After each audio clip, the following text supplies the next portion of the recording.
Welcome to Triple M NRL Daily on your Monday, which means the players are in. We got Jimmy Graham alongside myself as always, but Jimmy, we got a special guest, one of your best mates, Josh Reynolds. Oh yes, we've scraped the barrel, haven't we? Us two together on this podcast. It is a family-friendly version, so we'll do our best to keep it clean. Hey, Josh, I mean, your reputation goes before you. You've had a couple of slip-ups on Triple M when we've worked together in the past, haven't we? Yeah, we have. But we all move forward. We've all stuffed up a few times in our life, and it's nice that you really want to make an emphasis on that. I've seen what you do on live radio. I've seen yesterday what you done to one of our co-hosts. Oh. Yeah, so let's not get into that. Can you actually do that move again, what you done Oh, yesterday? the puppeteer. The puppeteer. Yeah. I should have gone like more hands movement, because puppets don't just move their knees. They're more hands. You know what that actually reminds me of when I actually think about it? How Des used to be with you. Oh, Whatever okay Des then. said, James was just... Anyway, we got a podcast to do, mate. Yeah. Was he the teacher's pet, Jimmy? Oh, come on. Never in trouble. Yeah. Always just like, you know, when someone changes, like, you know, they're speaking another language. It's like Des language. It just used to come out, annoy me. Well, it's great to have two big guns here in the studio with us. Josh Reynolds, there's dramas already for you, though, because you had a big laptop out and Joel's confiscated your laptop for the show. Yeah. Oh, my God. I've just come in here. You've asked me to come in. I've had to shuffle things around, and I was a bit stressed yesterday. Old Jolie, I'm off him because I looked after him yesterday. He copped it yesterday. Now he's telling me to get rid of my laptop. I'm just trying to be prepared. Well, look, all I'm saying is, look where Chamis is right now, and he was always prepared. So, well, I reckon the reason Josh is so annoyed, he had all the Chat GPT notes on the games, but now he's actually got to use his brain. Extensive notes on the Knights Warriors game, so we'll definitely talk about that later. If you want to watch the show, search Triple M NRL on YouTube. You can watch every episode in full. But boys, we want to start with what Matty Johns had to say last night. It's obviously a story that began on Triple M when Gordon Tallis called out Adam Reynolds for going to take part in media while injured, flew down to Sydney. The Broncos have gone to the level now of taking Gordon Tallis' name off a meeting room.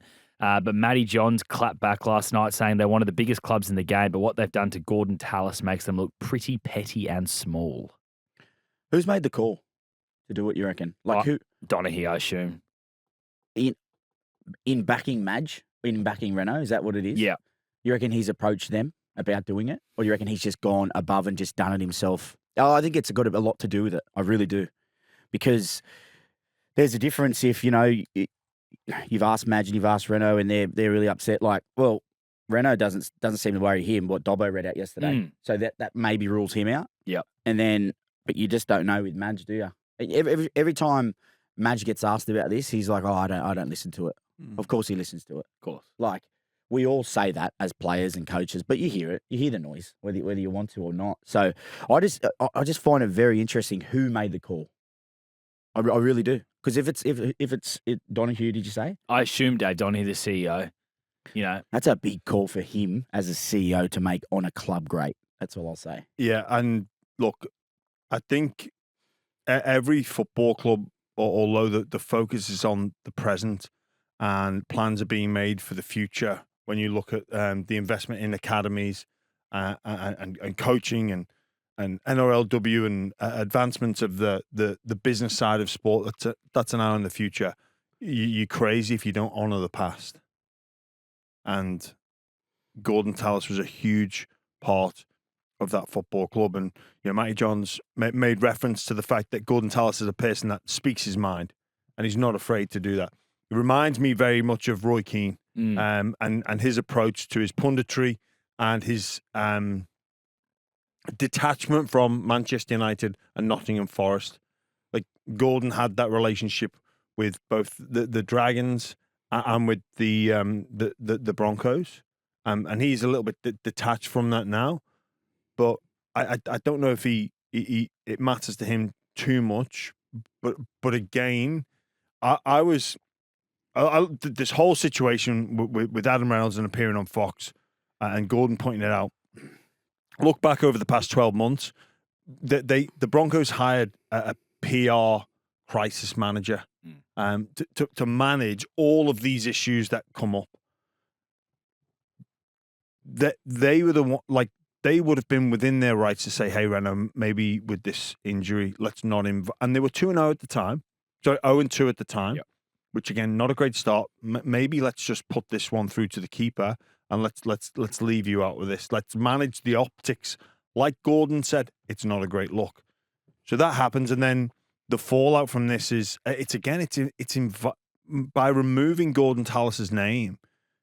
Despite the effect that it may, maybe some people within that playing group don't want to see it, but like the name doesn't go away. Like the past doesn't go away. Like it's always going to be referred. Like poor Ali Briginshaw now, I feel a bit for her. Like this meeting room that's been changed name, like the players can't ignore Gordon Tallis. Like you've got to honour the past. And again, I think this invites more conversation. This is a Broncos move that has kept this the main talking point of all the commentary in and around rugby league, podcasts, TV shows, radio stations, all that sort of stuff. The one thing I'll say that I seen Gordy speak about yesterday, and I just don't know if he's telling, not that he's not telling the truth, but all I'm saying is if this happened to me at the Bulldogs, it would absolutely break me. Well, break's the wrong word. I would feel really, really hurt by it. And Gordy sort of said, like, I'm a Dragon, I'm also a Titan, but he's a Bronco. Come on. I remember Gordon Tallis as a Bronco. Yeah. Not a Dragon, not a Titan. So, I really think it would be even a little bit. And I know Gordy's a very, very strong-minded man. Like you said, he says what he says, but it's a huge thing for the Broncos to do, whoever has done this, and he'll never forgive him for it. The thing is though, like sometimes people talk about the club, and I have an association with the club, like massive association. I was a St. Helens fan, but really, and like I made a name for myself here in Australia at the Dogs, and then had time at the Dragons as well. But like this club, what they do is they bring people together. It's more when you break it down, Josh. It's more the people. Like we were united because of we formed a relationship because of the club. Like if the club mistreated you or put a line through your playing record, your playing number, everything that you did, the pictures came down of you or me, that doesn't affect me and you. The club could be kicked out the comp, but that doesn't affect me and you. Yeah, but it affects you personally. You're telling me if the Bulldogs and St. Helens ripped down all your stuff, you wouldn't be affected? Come on, Jimmy. Come on. Well, you put everything. You put everything into that place. But both those places. I know what you're saying, but maybe Gordon's a little bit different. Again, like Roy Keane, like maybe the way maybe that's like Roy Keane had a certain approach to his style of soccer or football. So did Gordon, and maybe it's an outlier in personality where he's just whatever. What about from Adam Reynolds' point of view, the other side, boys? He's about to retire, right?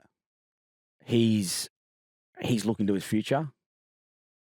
For him to probably pull out of that Fox thing, he's probably thinking, I probably shouldn't pull out. Do you think he's done the wrong thing by not pulling out, putting himself first, probably before the Broncos' optics? You know what, Josh? I'm going to go back to my time, our time at the Dogs.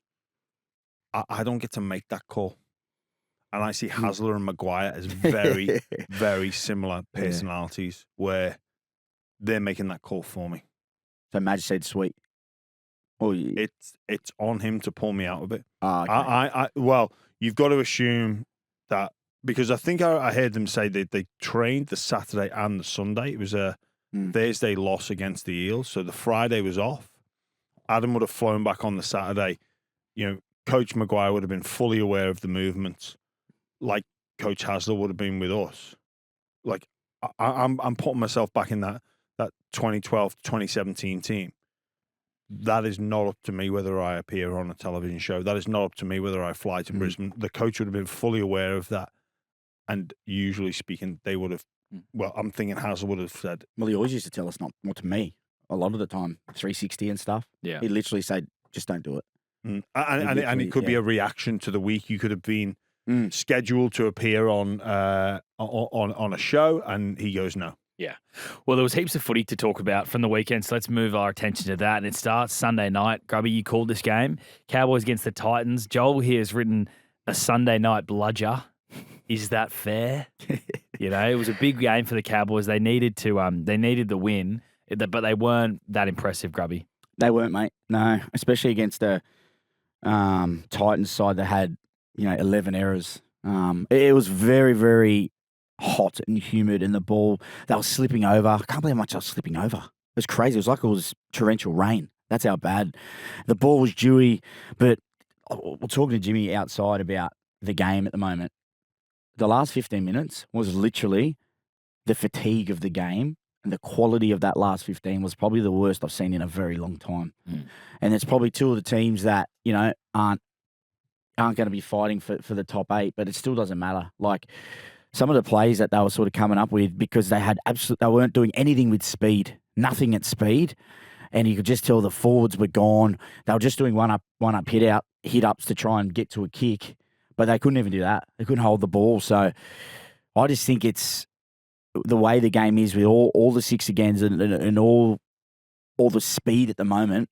No one can sort of keep up, and the Cowboys got the win. Don't get me wrong, but I know Todd Payton wouldn't be extremely happy with a few little things in the game, especially against the Titans. You speak there about players slipping, and it was more to do with the dew on the ground, but and the humid conditions. Why don't players bring better studded boots?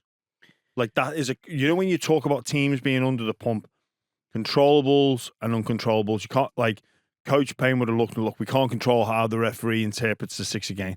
Like, we've just got to react to that. But what we can control is our prep and how we show up. And, players slipping over, that's a big no-no for me. In terms of the quality of the game, it's two teams that were probably more under the pump from the Cowboys' perspective. The Titans have shown now their inconsistency. They were brave in defeat last week against the Dolphins, and probably should have won. But they didn't react and go up to Townsville and play and apply themselves in that same way that they did the week before. Well, the Cowboys started really fast. The only reason that the Titans stayed in the game was literally a bit of Campbell brilliance. Yeah. Literally, right foot, intercept. Yeah. And the thing is, if Drinky throws that doesn't throw the intercept, I think they might put 40 on him in succession. That right foot against Griffin Neame was nasty. That's a horrible. I felt wide four. Oh God, going sideways. Yeah, cheers. Thanks for that. Yeah, thanks for numbering up. Yeah, and this is the thing, but I will say about the Titans that they've got to get a little bit better. So Titans, they're not going to win games off the back of brilliant plays and outclassing teams, but you got to do the little things right. There was a play there, and I'm sorry to Sammy Verrills, and I'll call him out on it. The ball was live on the floor, and he pointed at his teammate to dive on it. Like, you cannot do it. Just jump on it. Just something so small like that. You got to do in all those little moments when you're losing and you're not. You haven't got the class of other teams.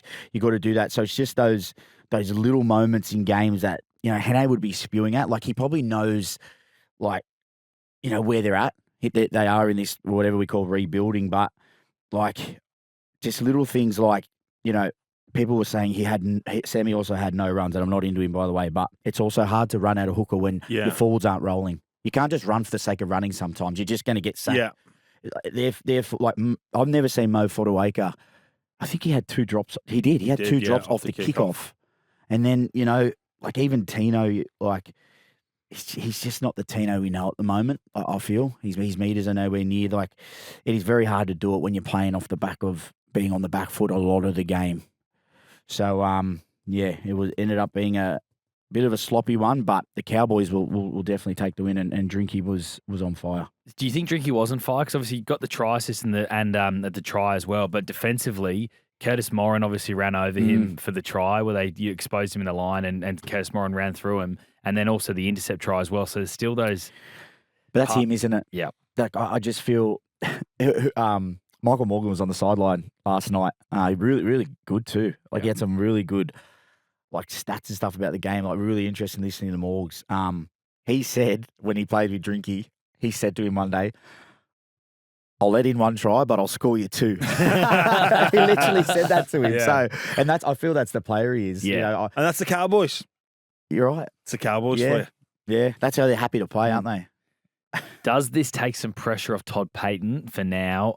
I mean, part of me thinks if I was a Cowboys fan, I would have almost rather lost that to then accelerate this whole situation and try and bring in a new coach. Yeah, well, of course it takes away the noise for a week.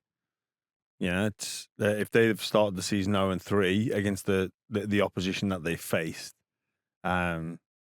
like respectfully speaking, it's a start to the season that they would have looked at and gone, we're a chance here to go. Realistically, the plan would have been 3-0, not 1-2.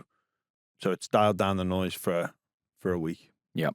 The other game on Sunday, Dragons, Eels. Eels get the win 30 points to 20 over the Dragons. The big news out of it, though, unfortunately, Jermaine Hopgood has done his ACL. At time of recording, that charge hasn't come out yet for Ryan Couchman.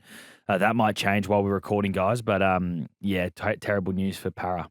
Any news on Sam Rani as well? No, not yet. He sort of limped off. No, yeah, he's gone for great. scans, yeah. Because he looked pretty. I know Geordie's had a fair few injuries, and it seemed like he knew, and like you've had an injury and you've had it before. So I really hope it's a good result. But the Saints, they're in trouble. You reckon? Yeah. I just don't. Well, maybe trouble's the wrong word. They're missing some X factor, aren't they? Like they were gritty, they were grindy. The right hand side showed a bit of joy with Sewer and with Holmes. That's their go-to side. Atkinson working that one out, but they're just missing a genuine game breaker, Grubby. And I think wasn't that meant to be Atkinson? Well, I don't know if he was. I don't know if he came as like a genuine game breaker. I think he's doing his best. I think he's playing well, but yeah, I just thought maybe that's why they got him, because that's what he used to do at the Sharks. I feel he opened the game up for him. Yeah, Cook and Little not being at the same time, that surprised me when I watched Dragons last year. Yep. Live, that they looked their best when those two came onto the field. So Cook would start the game, Little would come on about 30 minutes, and it would be 2 dummy halves. One would play a 13 row, and they didn't do that. They pulled Cook from the field and brought Little on. I don't know if there was an injury. Look, the Dragons are just missing. Look at the Dolphins v the Sharks. It was the star players, like a bit of X factor, a bit of like they've lost so many close games. Yeah, you've got to commend them for their scrap, their ability to stay in the contest, but they're just missing some genuine game breakers. Yeah, I agree. I also seen yesterday how much of an impact the 10 in the bin is in this day and age. They were Dragons was sweet until they got that 10. And then they were, after that, Eels went bang, bang, bang, like they weren't coming back. I just think with the speed of the game, the 10 in the bin is emphasised now, like overemphasised, because you're so tired. And you know, back in the day when we had one in the bin, we would actually pride ourselves on it. Yeah. But I just feel now with where the game's at, it's so much harder, because you see teams really scoring in those moments, especially in the last few weeks. I agree with you with the Saints. They just need to go. Like, even like we talk about the Titans. Look at Campbell yesterday. They just need someone like that, don't they? That, because they do have a good base of they're tough. Their back rowers are tough. I really love the young pack, the Couchman brothers, all those sort of young juniors that they're bringing through. But it'll take time. You know, having Kalamatangi coming as a leader will help them. So I'm not worried about the pack. No. I think the pack is in good stead. But I just feel they've just really got to. They've got to land someone, Jimmy, because for a long time this has happened. I feel this has been the conversation for a long time. I hate this saying. They need $1 million player. Well, Matangi got $1 million, didn't he? They need $1 million player, and Keon Kalamatangi can be, I reckon, probably just south of that. But when I think, Tino would be a $1 million player, but that's his paycheck. When I'm talking $1 million player, I'm talking like the genuine game breaker. Is Like, Dream Buller that guy? Potentially. I think maybe, again, potentially AJ Brimson, potentially somebody, Ryan Pappenhausen. Trey Fuller. I don't know if He's I a think game breaker, mate. He's a Just 'cause he's game not a breaker. $1 million player. Yeah. He could look like $1 million player. I agree. Trey Fuller could be an answer. Then you've got what do you do with Gutho? Do you move him to 5'8"? Do you move him to centre? I mean, these are all hard conversations because on the surface of it, you go, well, Gutho's doing a decent job. He's doing good. He's doing really well. Moses Sully's doing a good job, and they're all like they're good, but they're not great, and they need someone that's great. And they've maybe got even you're looking internally, and they've got Sloan, who's a game breaker, but where does he fit in the team? And I don't know if the Dragons are too focused on being this gritty side, but I don't know if you've got to have a trade-off there and go, let's just sacrifice, for Sloan to maybe come in the team, but he lacks defensively. He's gonna break games open. Yeah. Just one more thing that Flano said in his press conference. He said in 2016 we lost 3 in a row, meaning the Sharkies. But you also had Ben Barber, Jack Baird, and that is their game breakers. Fafita. This is the difference. And look, I get it. He's just sticking up for his team, Maloney, as you would. Holmes at his peak. But look, okay, so let's go back to the Dragons last week. They were in the game for 60 minutes. What happened? Game breaker. So if the Dragons have someone like that, maybe they do. Maybe that's all they need. Just one game breaker. I don't think they're that far away, but you could say it's the same. It's the same line of they're not that far away, and this. And also now what happens, Josh, is okay. We're not that far away, but we're 0-3. They play this weekend. Titans are also 0-3, but now the pressure's on against a team that is an X Factor style team. They're not necessarily a grind team, so there's a lot of emphasis on the Dragons to get the victory this week, and then that psychologically it changes your approach. Or then you're nervous. A bit edgy. It's true. It is, man. Yeah. Trey Fuller's available for next year, off contract end of the year, so they could go get him. They could sign him now if they wanted to. Obviously for next year, Buller's got the option. It's a mutual option. So it seems like the Bullers camp don't want to pick up the option, but the Tigers are privately saying that if he doesn't pick up the option, they're going to pick up the team option anyway. So Buller's probably not going to be available for next year for the Dragons. I'm not going Buller if I'm Dragons. I love Buller. I really do. He's the Tigers and Dragons are very similar at the moment, would you say? Like, in a sense of, like, the Tigers are probably they're going a bit better, but I think if you put Buller in a side that has a really good confident spine and get to spots in the field, just open up his running game, that's where I think Buller would excel. But I just think, this is no offense to Buller, I love him, but I'm going for a real out-and-out X factor that can blow open a game at any time. That's just, I don't know what Buller's going to do, whether he stays the Tigers or not, but I just don't know if, what's Buller going to be asking? Anyway, well, I think the player option is 9 and the club option is 8. Fuller. Did you say Fuller then? No. You said Buller. Yeah, sorry. Is that for Fuller? That's for Fuller. I was thinking 700 for Fuller, yeah. I reckon you can get him less than that. Yeah, you might get him less than that, but I think Buller's 900. It's like $100,000 difference. Yeah. It's nothing. But the reality is, Buller wants to have an extension, so he's not picking up this player option because he wants a 3-4 year deal, which is understandable. Yeah, I get it. And then I hope he stays at the Tigers. Buller, I think I just think he suits it their style of play. But okay, well, if that's the talk between, it's 800 at player, 900 at player, 800 at club option. The Dragons have a meeting and say, well, let's go make him our $1 million. that you'd be happy as a Dragons purse, put your Dragons hat on with Buller as your $1 million X factor?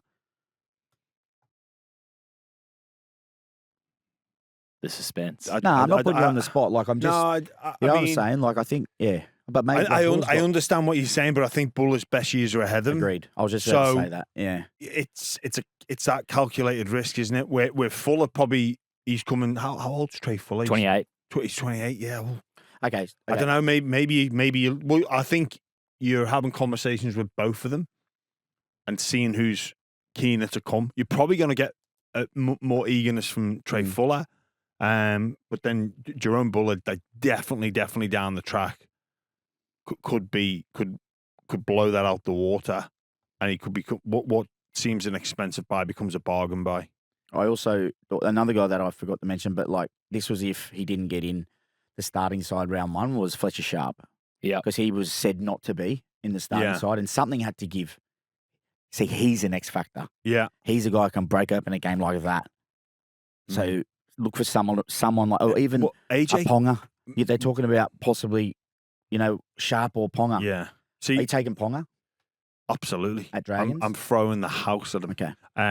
But I reckon, like, the Dragons should look to try and fix this immediately. I'm looking for teams with maybe teams with an oversupply. One of those being the Titans, who they play this week. It doesn't appear. Well, Campbell's just re-signed. They're not going to let Keeney go. AJ Brimson, odd man out. Get him in the team to play fullback. Or 5'8". The issue is, would AJ move? Because AJ signed until 2030. Yeah, but you know what? 30. Yeah, I know they gave that was such a bizarre extension. And he's on big money, AJ as well, $800,000 a year. It's such a bizarre extension. It does seem a little bit odd, but like players' happiness, you dabble into that a little bit as well, and you tell him that he's going to be the starting 6 or the starting 1. Like I say, like this is no knock on Gutho, no. Kyle, Cookie. You can any of the centres that Holmes, I think, definitely plays. No knock on Sully, but they've got to look to change things up, and they've got to maybe, like, Gutho's going to bring you bucket loads of effort for another 24 months. Yeah, but that's not what they're looking at. That's not what they need. If you're the Dragons, you don't need your fullback to be doing that. I want someone to go and break a game open. Again, the trade-off. Is there a world where Cade Reid comes into this team? Obviously, this is what happens in trials. We all get a bit excited. We see a young kid come in and absolutely light it up in attack. But he's a very small guy. I didn't see enough of his defense because there's obviously two sides to footy, and this is what people forget sometimes. But from what I've seen in attack, wow, he was absolutely brilliant. Jimmy, you probably know a little bit more about him. Is he there yet? Would you be happy to put him in the halves in first grade? Well, look, he reminds me of the situation with Joey Walsh at Manly, right? And maybe even to a lesser extent, Mitch Woods at the Dogs. Look, for every halfback that comes in young and shoots the lights out, normally it's at a stronger club.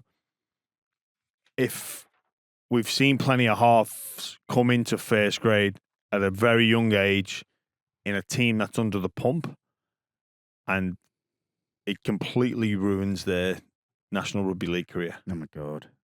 So with Cade Reid coming in now, I mean,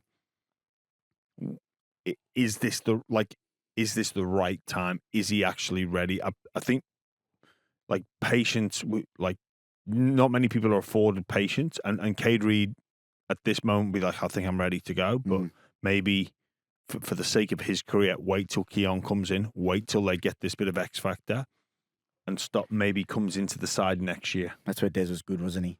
He would never put anyone in that he didn't think was going to kick. He'd put, like, when Origin boys are out, like, he'd put Tony Williams in 6 and Josh Jackson in 7. Yeah. Literally. Yeah. But I respect him for that. Because exactly for that exact reason. There's a protection element, Yeah. isn't there? Were you off it that you didn't get put in the halves? Were you like, come a little on, mate? bit. He was a halfback. Yeah, exactly. Like, you were the ball playing front rower. Yeah, there was just a number. Yeah. Just remember. Yeah. Yeah, my kicking game wasn't the best, But yeah, and you know what, Josh, this is the fan pressure as well. Like, think about Manly fans. Oh, we've got to get Joey Walsh in the team. Like, what, to salvage this season? I don't know. Like, Dragons fans screaming for Cade Reid to come in because he showed in glimpses in a trial when there's no pressure. But maybe. No, but yeah, it is completely So different. So different. let's talk Saturday's games. First of all, the Rabbitohs Tigers.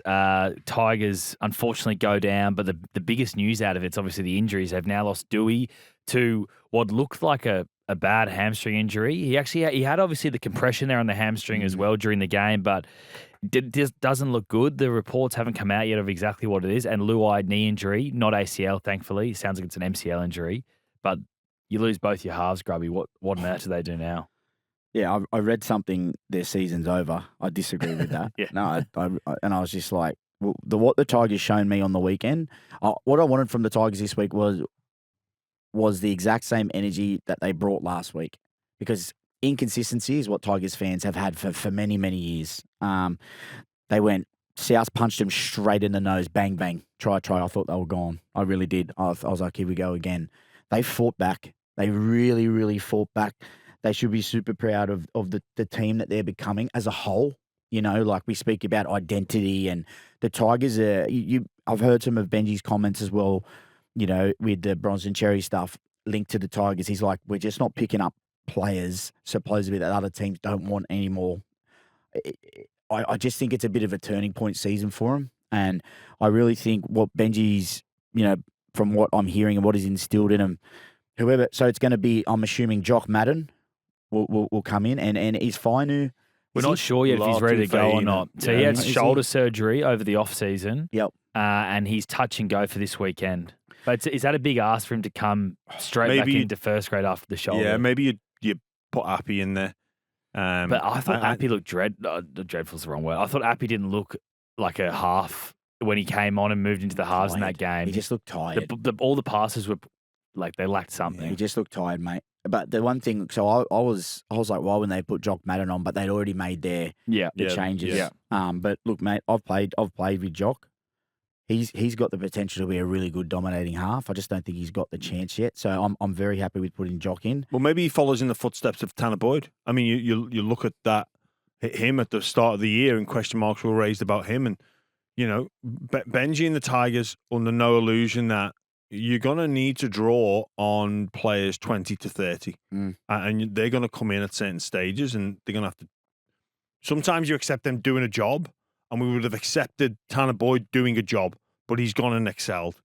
Latu Fayeno, 12 months ago, before Dewey got the chance at 7, it was after Galvin left. It was like, well, it's Latu and it's Jerome. There's our half partnership. That, you know, with Dewey's excellence towards the back end, that got him extended. Now, Latu's got a chance to come in, and look, it is really disappointing for the Tigers. A lot of hope, a lot of promise. We saw that with the crowd numbers on the Central Coast on Saturday. Make no mistake, that's because they are starting to believe.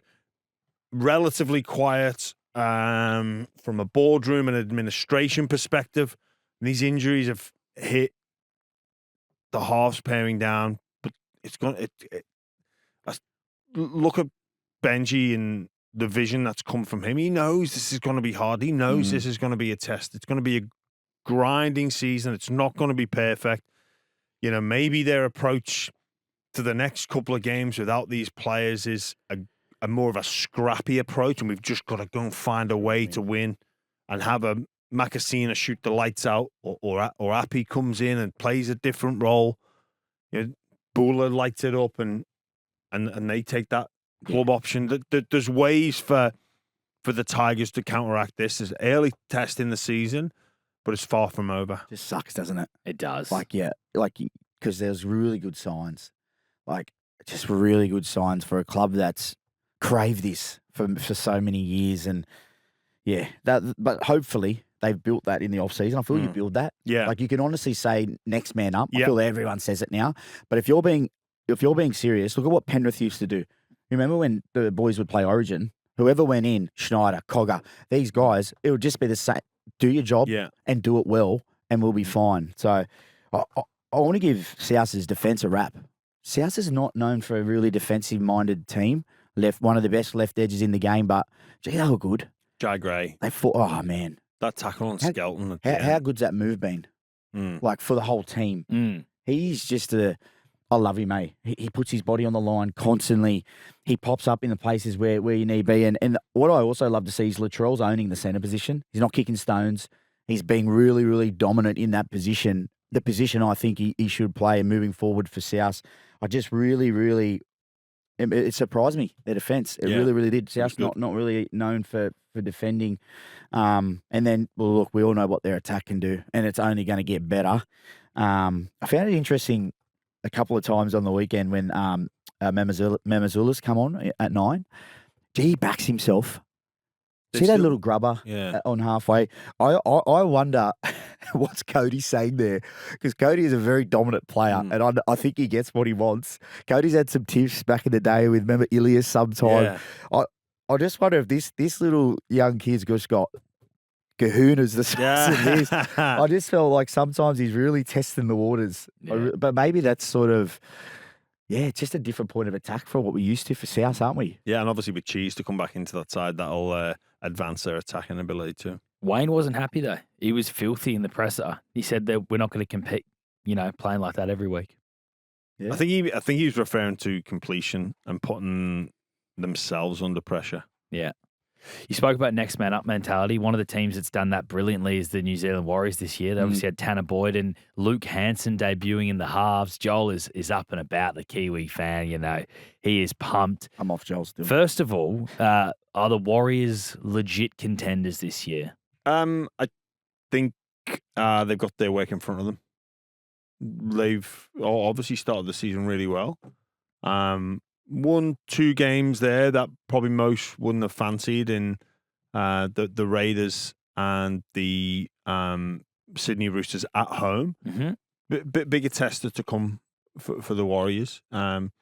You assume that they will improve with Metcalf back into the team. Barnett obviously duck to water back in. That's brilliant to see him going as well as he is outside that. Historically not too affected by state of origin. Some amazing young players. I'm thinking they'll play fine. Like I didn't have them in my at the beginning. I mean, logically speaking, you think like they're a finals team. They're a finals team.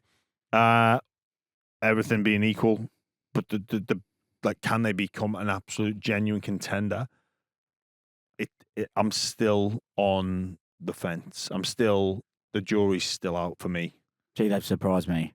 Yeah. I had them nowhere near this year. I just felt the start was going to kill them without having their two leaders in Metcalf and Barnett. I just felt the start, but they've gone the opposite way and literally are leading the comp. Yeah. Which makes me feel, you spoke about their young guys, their young forwards, like how confident are these blokes, like Halasima and stuff. Like it's like they've been playing first grade for 20 years, the style they play. Yeah. Like it's so good to watch. And I love Sam Healy off the bench. Love him. Changes their attack, mate. Changes, like he's just running every single time he gets the chance and causing havoc, like off the back of a really good pack who was setting the tone for him. Boys, Aaron Clark, I'm throwing it out there. He's up there with the elite 13s in the game right now. Like he's variety and his distribution to his halves and when to hit short, when to pay the back, when to run.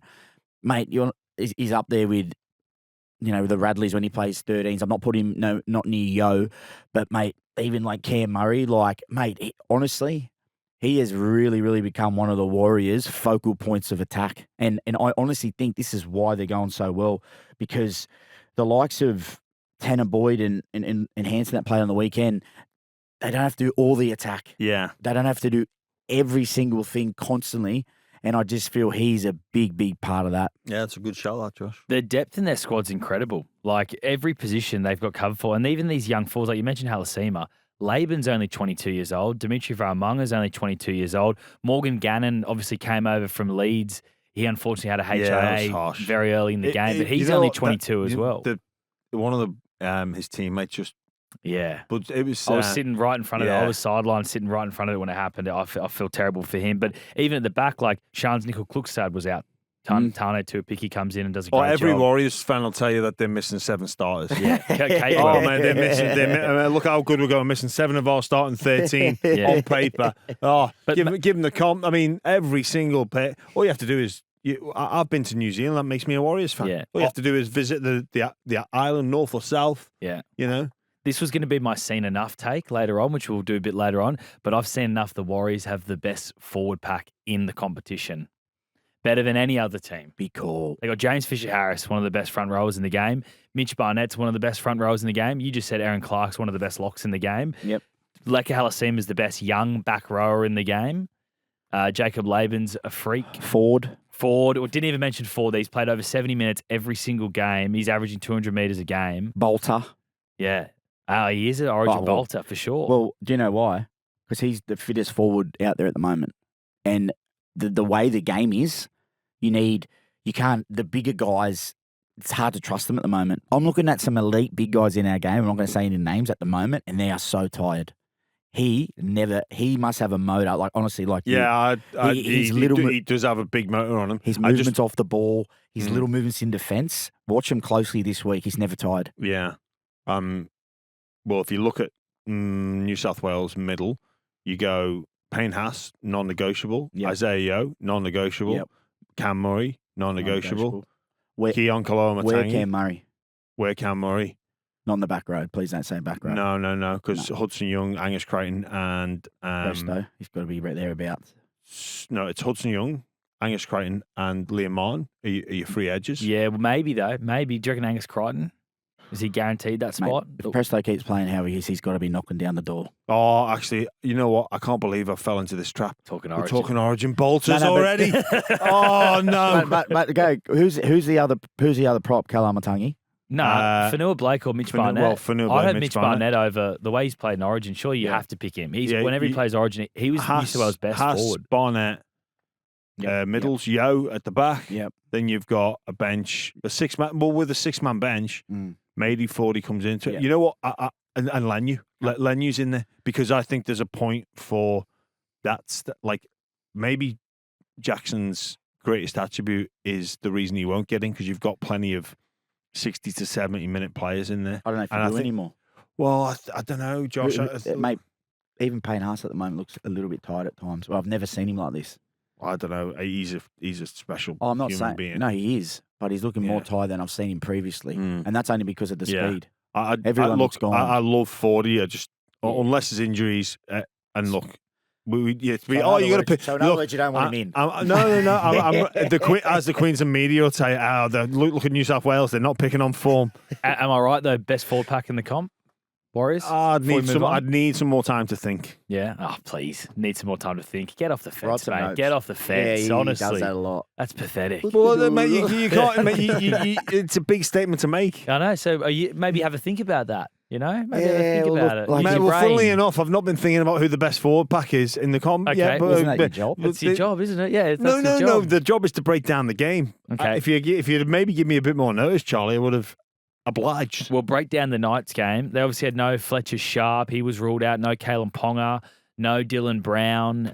Is it just a case of they were missing too many of their best players? Yes, and they've been up for 2 weeks. Yeah. The trip to Vegas, and whatnot. So yeah, I think you can forgive the Knights for their fade out. Yeah. If Fletcher Sharp does come back this weekend, which we think he may, is he going to be able to carry the Knights without Ponga and Brown? I think so. Not carry him to the same capacity as if those two are both playing, but he is a threat. He's an absolute threat, and I like his combination with Sandon Smith. Sandon Smith's really an out-and-out half, taking real good control of his team, playing nice and direct, worrying about his kicking game. Whereas Sharp, he's just got to lob up like he was in Vegas, pop up in little. He plays half fullback, half 5'8". Yep, it's crazy. Like he lobs up in positions that he doesn't need to be, and he'll. Oh, they play the Dogs, don't they? So the Dogs will want to be onto him if he does play. Now, boys, Dolphins Sharks on the weekend. That was an absolute cracker from a Triple M perspective because we saw the great Emma Lawrence make her play-by-play debut. You called it with her, Grubby. A star is born. She was fantastic. Hey, it was so good. It was quite. I'm surprised how obviously she's been practicing a lot, but that was like real, and she's very confident and very easy to work with, and it's like that she'd been doing it for years. So it was great to actually be a part of it. And for a hard game for her, the first 30 minutes, nothing happened. Yeah. Sometimes you got to feel a lot more than what need be. I just feel it was a very hard game. Like, where was the Sharkies' energy? Do you think this is what I think's happened to the Sharks, right? Round 1, smoked the Titans at home. How good's this? Confident, very confident going into the Penrith game. Got strangled by Penrith. Absolutely humbled and taught a lesson. Come back thinking, all right, home game, let's just get through this one. And with no energy, haven't brought the little things that you need to do to win every single game, no matter where you're playing or who against, and they've just got their pants pulled down. Well, look, just first, quickly on Emma, everything you said, absolutely spot on, but more importantly, a good person. It's good to see good things happen to good people, which is what Emma is. The Sharks, maybe they're just suffering from what they've done in previous years. They get up for those big games. Look, they got plenty of points put on them by the Panthers, but they get up for that style of game. We see them get up for the likes of Melbourne Storm at home. And then there's teams around them, or even teams lower down the league, that they just have little blips in, or they look flat. Maybe it's the fact that Penrith took so much juice out of them, the fatigue factor of coming back from Bathurst, I think it was, which is not an excuse, but maybe a reason. I just feel like the Dolphins forwards, led by Morgan Knowles, with his whack, and then just that bit of class. Like, Herbie just goes something from nothing, and really that's probably, again, look at X Factor style players. Sharks have got a little bit more about them with Trindle, Ronaldo Mulatalo. You've got Nickera running that strong line on an edge. I think Kale Iro could advance his game. I think he's got more to give, but probably what the Sharks are lacking. At Brayley, I thought probably a bit quiet to start the year, and I think he could be that focal point of attack. He was running a lot last year towards the back end of the year, and it was creating havoc because we weren't used to it. It was It's what got him on that Kangaroos tour. It was Hines. You're right. It was Hines and Trindle, focal points of attack, and he really changed that up. So you're right. I think he needs to start dominating that ruck a little bit more, and probably taking a couple more chances to take a little bit of pressure off the halves. Knowles was outstanding. I said something at the start of the year. Knowles is my player to watch, because not many people really have been speaking about him. But I played against him in that St. Helens team that were just embarrassing everyone, to be honest. And he was their hit man, and he showed that the other night. But you're exactly right. That game was a bit of a low affair, and then all of a sudden, Farnworth gets involved and the Hammer gets involved, and it's good night. Yeah, and that's all you need sometimes. And then the Dolphins will get better. I think. The Dolphins have been overplaying a little bit at times. Not last week, but previous weeks. They're probably listening to how everyone's saying they're such a great attacking side, and last year everything come off, but you still got to find your feet early. Yeah. So that'll be better for the run. But big game for the Sharkies this week. They head down to Canberra, who are going to be very desperate. Very keen for that one. Want to ask you, boys, could the Sharks, and having all those players coming off contract and a lot of their their starting players dealing with their contract future, be impacting them? Because they've still got, obviously they've officially lost Talakai, but you've still got Sione Katoa without a deal, Will Kennedy without a deal, Cam McInnes without a deal, Jesse Ramey and Toby Rudolph, Sam Stonestreet, Braden Hamuel ULA. They've gone and signed Owen Trout from the Super League Correct. as well. So look, probably the days are numbered there for a couple of their players. I think they do need to refreshen their squad up. It was a big strength and a big feature the past 2 years, and it was spoken about how long that team's been together, and Fitzy's not made changes. I think probably he needs to tweak it to an extent. But for me, that group, they've been together a long time. It's the last roll of the dice for that group together. I still think Sharks will be there in September. It's just figuring out a way to play, and I think that revolves around Brayley. and that's their best feature for me is when they play off Brayley. Grubby? I think they'll be okay. But it's just that they just lacked energy on the weekend. Like, I know you're a really good side. I don't care who you are. You got to turn up week in, week out in the NRL this day and age. And if they do, they'll win most games, especially at home. That's what shocked me. Yeah. Just didn't have much at home. But mate, I had them coming second, literally this year in the season. They've just got that team now where they just know how to win. But then I don't know if they can take that next step. But they're just usually you can trust them. Yeah. Softest draw in the NRL again, as always, the Cronulla Sharks. So, the Dolphins is one of the harder tests this year. Boys, we do this every Monday. I've seen enough. I went first with the Warriors have the best forward pack. What have you seen enough, Jimmy? I've seen enough 8-point tries for the season. Don't like them. 6 against. The refs just feel they have to blow them if the game started with 10 minutes without one. Like that, some of the ones that I've seen, it's just for no reason. They feel they have to blow them. I'm over them. It was funny, you in commentary were you like, oh, this game's great, not many 6 agains. And then after that, it was like bang, bang, bang, bang, bang, bang. Yeah. Anything you're going to put a line through, gents? I'm going to put a line through penalty tries when you're 7 meters out. Don't like it. Have we got a theme to all of these? Is it the bunker? Are you going to call your Jets on the bunker as well? Potentially. We'll see. Put a line through. What have you got? Well, I don't know. I don't know if I'm putting a line through it, but I'm putting a line through myself at the start of the year saying the Warriors will miss out on the 8. They're making the 8. Yeah. That's silly. That was very silly of me. Did you say Metcalf's back this week? No, he's not back this week. He's still a couple weeks away. Okay. Yeah. Silly call. Josh, as you like to call me.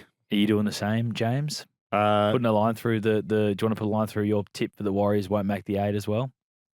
Yeah, they're gonna They'll be play there. finals. Yeah. Yeah. Finally, then, boys, anything we need to cool our Jets on? A lot of negativity coming around Coach Trent Robinson at the moment from Roosters fans.